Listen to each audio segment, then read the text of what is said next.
Hello, everyone. I'm Joe Lewis from BattleRankings.com, and here we're at Adepticon. We just did 3 days of Flames of War and Team Yankee. I am with the national champion at Adepticon, Keith Gilmour. He won the Flames of War, going perfect, 8-1, 8-1, 8-1 for the day. Yeah, and so Keith, congratulations. Thank you, Joe. Yeah. So Keith's with the Screaming Eagles of Minneapolis. Yep. Keith, how did you do it? How did I do it, Joe? I crushed all of my enemies. Did you make them cry too? I made them cry. I had a special box of Kleenex just for you, Joe. Oh yeah. Well, we played in the second round. So yeah, Keith had a very tough list. He played it well. Matter of fact, I was hoping I'll get a copy of your list, and then we'll post it with this. It'll be at the bottom. I'm hoping to get number 2.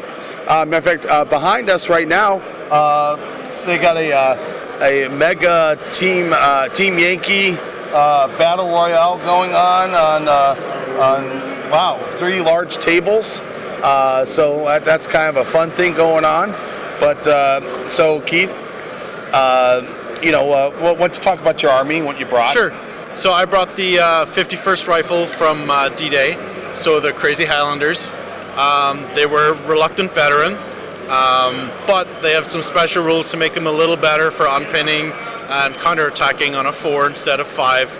So you got the really good price break for reluctant, which made them the same price as a confident trained unit, but you got the benefits of being veteran too. So it was a really points efficient list, and it really helped them stick around a lot. Oh yeah, I know, because it made short work of my Soviet tank list. Right mission, right board, right army, everything worked. I mean, what missions did you end up playing? Yeah, so first round I ended up playing Breakthrough. We were doing the battle plans. We both selected defend on that one, and I ended up losing the roll, so I had to attack. Okay. My opponent was Rich Haddock. He had a trained Fallschirmjäger list, and so he deployed some stuff in the middle. He deployed an infantry platoon, some AA mortars, and some artillery, and I was able to get up there on the first turn, and I knocked out his AA straight away, got my Typhoons in to take care of the artillery, and I assaulted him off the objective on turn 2, and he wasn't able to come back to save it. So. Okay. And your second opponent, that was me. Second opponent was you, Joe. So I'll tell you, it was sad. It was so sad. We'll just leave it at that. I know, you had the right board. I was bottlenecked trying to get my Lend-Lease tanks through. You got your reserves in, first and second. So between the ambush and everything else, though I was pushing on the objective. You were. You had one chance to push me off in sneaky assault. Sneaky assault. But I think the key to that mission, and the key to no retreat in general, if everyone wants a top tip, is to take your own objective as defender and make sure you put it in the center of your zone. Yep. Because if you place it in the center of your zone, then you can mutually support both objectives. So I was able to put one infantry platoon on each objective, and then a kind of reserve platoon in the middle that could support either way, depending on which way you went. And so I noticed that. Yeah. I know you saw that, Joe. I'm like, that sucks. that was a suck moment. Yeah, and then of course the minefields and no retreat. Then when your opponent puts their objective closer to the front, you mark that one off with mines, and then they gotta either fight through the mines or come the long way around, and that's how I like to handle no retreat. I guess. And your third round? My third round was a rearguard mission. That was against a Stug company from Armies of Late War. John Meyer, I think, was the name of the player. So yeah, I was able to set up pretty good defense there. I ended up with my 6-pounder guns. I made a mistake in that mission. What? I placed those 6-pounders off on one flank, and he attacked the complete opposite flank. And so I know, right? so I couldn't move them over there fast enough, and they were actually the second unit that I withdrew. My rear guard, which fighting a Stug company, taking off 4 6-pounder guns, it kind of stung a little bit, but they weren't going to make it there anyways. Well, but you prevailed. But I prevailed, yes. And so in your fourth round? My fourth round was against Tom Burgess. Yes. It ended up being a no retreat. He also had a 51st Highland company, but he built his list for attacking instead of defending, with crocodiles and 2 breaching groups to go with his infantry. So again, I picked defend and he picked attack, and we ended up with no retreat. Did the same thing again with the objective in the middle, 1 to 1 side with mines, and I got a beautiful first turn Typhoon strike, which took out 2 of the Churchills, the crocodiles. Wow. And that basically neutered his attack from there, and it was tough for him to push it in. So you smoked the smokers. I smoked the smokers. Yeah. I was able to ambush the 6-pounders on the flank of the one that was left and took care of that. Wow. And, it was going to be tough for him from there. Yeah. Overall, it sounded like you had a cakewalk almost. I mean, well, everything came, did everything just work the way you thought? It really did. Luckily my opponents all fell into my trap. I picked defend every time, and 3 of my opponents attacked me, which is exactly what that list is built for. Right. So that part worked out really well. The veteran artillery, that you're only paying train points for, is really a key part of the list. And then the Typhoon showed up. I mean, it showed up a bunch of turns in every game, but it only had one good template every game. It had did a bunch of killing one turn, and the rest of the time it showed up and just kind of looked nice, like the RAF like to do. Did any of them get shot down?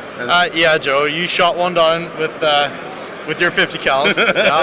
Yeah. Tom shot one down with 2 50 cals on kangaroos. Okay. In the last game, so they're not impervious. No, they were annoying though. Yeah, they were annoying. That's their job. Yeah, when they show up. Yep. Anyway. When they show up. Okay. Well, you know what? Let's take a time here. Let's talk about your gaming group. Yeah, absolutely. Up in Minnesota, because you got a pretty good group. Yep. Because one of your club mates took second. Correct. And another one took best painted. Yep. So, why don't you tell us about your group up there? Yeah, so our group really formed around the time that V4 was launched. We had a few players up till then, but we couldn't really get a whole lot of traction. So once V4 launched, we picked up a whole bunch of players, and we've been running events. The first year we ran, one every other month or so, but this last year we've run one event every month, and we're trying to keep that going into this year. Yeah. And it's really helped build the community. We have more and more players coming out of the woodwork all the time. Our last tournament, we had 2 new players show up with painted armies that we'd never seen before. Nobody knew they even existed, and they just showed up to our tournaments. And so it's great. We regularly get 16 to 20 players. Right. For almost every tournament that we run. So it's a good solid base. That's we have a weekly meetup at the stores where we play every Friday night, and then one tournament every month in Minneapolis. But then we also have a group down in Rochester, Minnesota, so about an hour's drive away, and they run an event there once every other month as well. And so we have a lot of action going on, a lot of really good players. When we counted up yesterday, of the 50 players at the Nationals, we had 12 travel down from Minneapolis. Yeah, we saw that. We were doing some statistics on that too. We're like, 12 of the 50. That's pretty good for a club. That this is Adepticon's in Chicago, so coming down from Minneapolis, it's not that bad of a drive. It's still winter for you guys. Yes, it is. So we came up. How many do we have from Able? So 5 from Able. So so that's pretty good. We also, by the way, we were looking through there. We saw some clubs that we've never seen before come here too. So with 50 players, I'm thinking it's looking like this is growing. It's probably because now that mid-war is more fleshed out, Yep. With the Russians and that kind of stuff, all we got to do is get the minor access powers in there. I think mid-war is done, is complete. Yep. So you could, run great tournaments. Were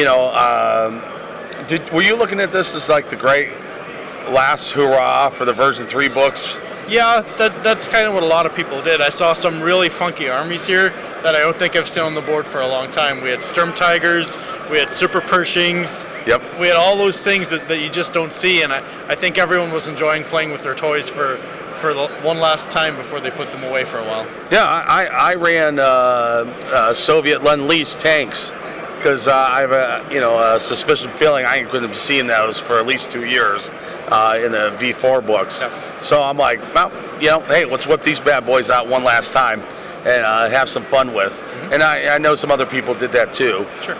Put those crazy, wacky lists out there to have some fun. Yep.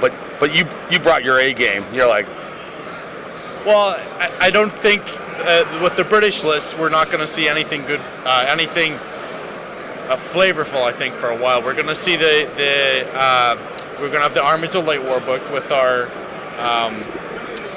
standard British list, but none of the D-Day lists are going to be out until they bring a British book out, which is probably going to be 2020 before we see that.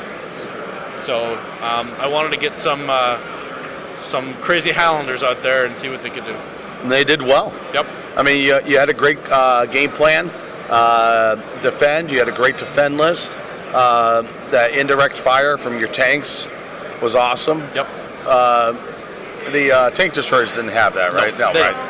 No, those things hit like a SOB. Yes. And then a Firefly and those guys. Those had some indirect. Yep. And in the 6-pounders, which had a rate of fire of 3. I don't think we're going to be seeing that again. No. So, it was a great list. You have a great, club. Yep. You guys are very active, doing very well. I see the results coming in every month.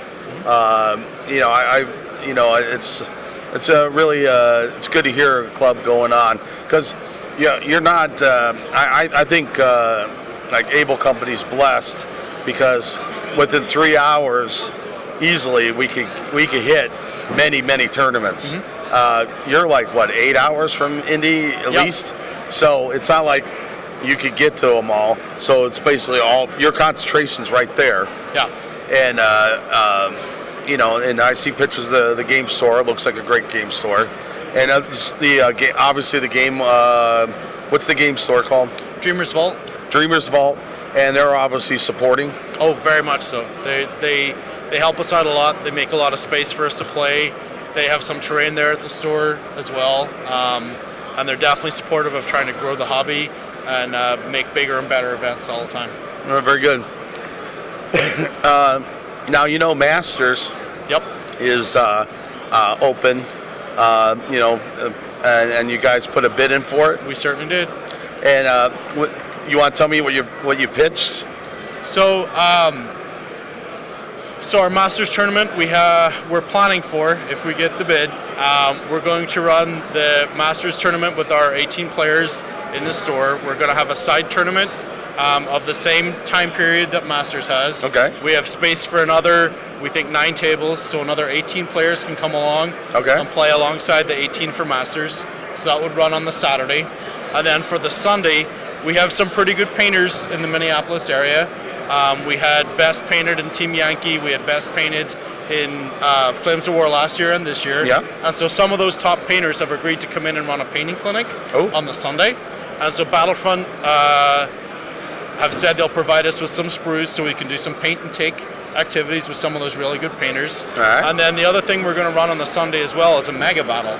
Now, we haven't decided what type or what time period that's going to be. I know a lot of the local players are big fans of Nam, and so that was the first suggestion to run one of those. But we haven't really firmed up on what that's going to be. Okay, all right. But no, it sounds like you put a really good package. Yep. Hosting the tournament itself, a side tournament, and then some type of clinic on Sunday, especially with painters. And you do have some great painters. Yeah. Chuck comes to mind. Chuck Heiner. Absolutely. Yep. Excellent painter. No matter what the skill is. Speaking to the devil, he's just off camera. Now he walks away. Heard his name. Anyway, you have a great group there. I fortunately at one time a couple years ago was able to.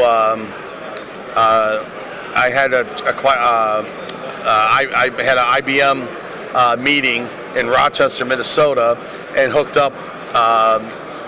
What was that in Lacrosse? Lacrosse, yep. Yes, in the submarine. Yep. Yeah, in the basement, in the dungeon. Yeah, and that's when you guys were first starting. Yeah. So I met a lot of your guys and played. It's a great group. You still got that crazy dinosaur? We still have the dinosaur award. So we have a traveling dinosaur award. Basically, whoever gets the worst set of dice rolls in the tournament, they are nominated for the dinosaur award. They get their name printed on there like a trophy, and you got to take it home with you. That's the deal. It's a giant dinosaur, and it's got to go somewhere in your home. And of course, if there are two people have an equally sad story, we roll off for it, and whoever gets the lowest roll wins the trophy. There you go. So, doesn't it have like an action figure in its mouth or something? It is a giant dinosaur with an action figure in its mouth. Yeah. All right. Yeah. No, that's one I would hope not to get. Yeah. All right. Well, Keith, thanks for coming on. Yep. Thank you, Joe. And good luck. Hopefully, you guys will land Masters. Yep. Fingers crossed. Fingers crossed. And I'm pulling for you. I think it'd be a good thing for your gaming community up there. Give it a really large boost. Anyway, I'm Joe Lewis with Keith Gilmour. By the way, for those who don't know, Keith became a U.S. citizen this year. Congratulations. Thank you. Welcome to the Republic. Yep. And anyway, keep on gaming. And I'm signing off here from Adepticon 2019 with the national champion, Keith Gilmour. Have a good day. Hey, thanks. Hey, thank you.